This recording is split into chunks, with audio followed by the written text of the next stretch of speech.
Hey, John, this is such a different setting for everything. I wonder if you and the coaches have discussed treating the Black Aces in a different way. In other words, not just as an injury or a performance related call up, but in terms of fatigue, using your depth to keep energy in the lineup from guys that have played a lot of hockey. Do you know what I'm Certainly, saying?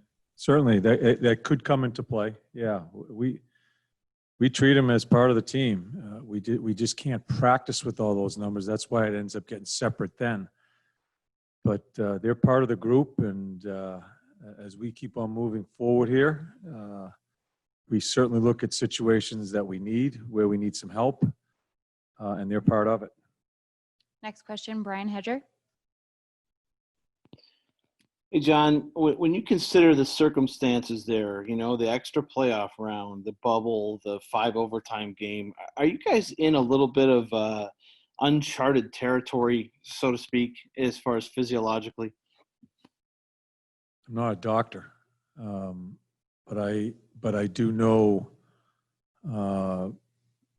at certain times, like even when you go through the regular season, you look at some of the games, you look at some of the minutes, and it's sooner or later it catches up with the body. I don't have the equations or the analytics and all that stuff.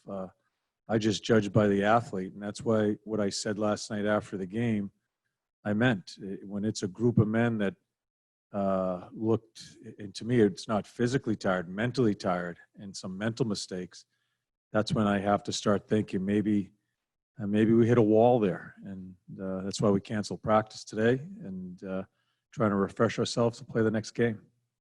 Next question, Mark from the Hockey Writers. John, just kind of going off of Hedge's question, do you have to get more involved with the players and talking to them, or do you leave that more to the trainers when you're trying to determine energy level, things like that? No, I don't have a running conversation or poll them as far as how they're feeling. But that's why we have the medical people. If there is a problem or if they think they need to talk to me, they will. I'm not a coach that likes to hear, well, he's 60% and 80%. I'm not a big percentage guy. If you can play, you play. And that's how we go about it with our trainers. So if they need to speak with me, they will. Sean Farrell, NHL.com. John, you made your assessment very clear after the game last night. How important do you think that is for the players, for your players to have that feedback from you, that's what your take was? Yeah, well, we're always honest with the players, and it's not giving them an out. That's what we're trying to do. I think sometimes people may perceive it that way, that as hard as we push and as honest as we are in certain areas and what we want and the standard of play that we want, the standard of practice that we want, we also need to be honest with them as far as what we think of where they think they're at as far as their energy level. And we're honest about everything, good, bad, and ugly as far as what's going on with our team. Dave Metzold. Hi, John. In what ways have you seen Riley Nash elevate his game through these, whatever it is, 8 postseason games so far? Yeah, he's played well. I've had him at center. I've had him at wing. He's been in some checking roles. He's been a really good face-off guy for us. He's a very intelligent player, has been since we've gotten him. It's just playing with the speed and the tempo that we want him to play, and I think that's improved. We'll take a few more for Coach. Aaron Portzline. So not to make too much out of one missed net, but that shot is sort of what brought Emil Bemstrom from Sweden here to the U.S., his ability to bury that shot. Is it in your opinion, him settling down, him rushing it, him being a young player trying to do a high pressure situation? How do you get him to calm down and start burying Yeah, those? all of the above. He's still a young man, trying to understand. Now he's been bounced out of the lineup, comes back in.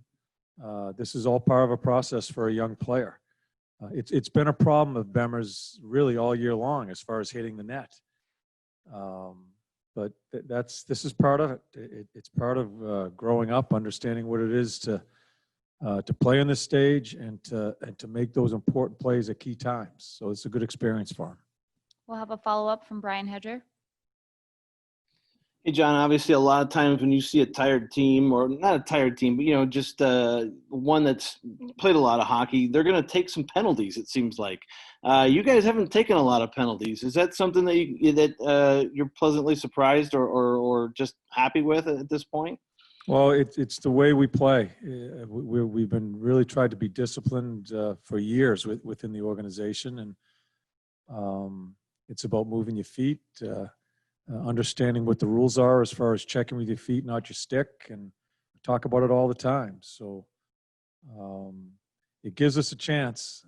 Our power play, has been inconsistent for a little while. The neutralizer is not putting them on the power play, especially this group here that we're playing against. So it's a point of emphasis each and every game. Last question, Mark from the Hockey Writers.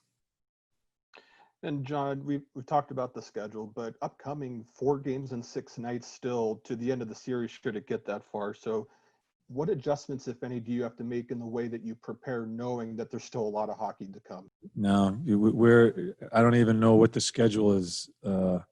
I know the next game's at 3:00. I know we have a 1:10 meeting and a 1:30 meeting and a 3:00 game. That's as far as my mind can go. Great. Thank you for your time, Coach. Thank you.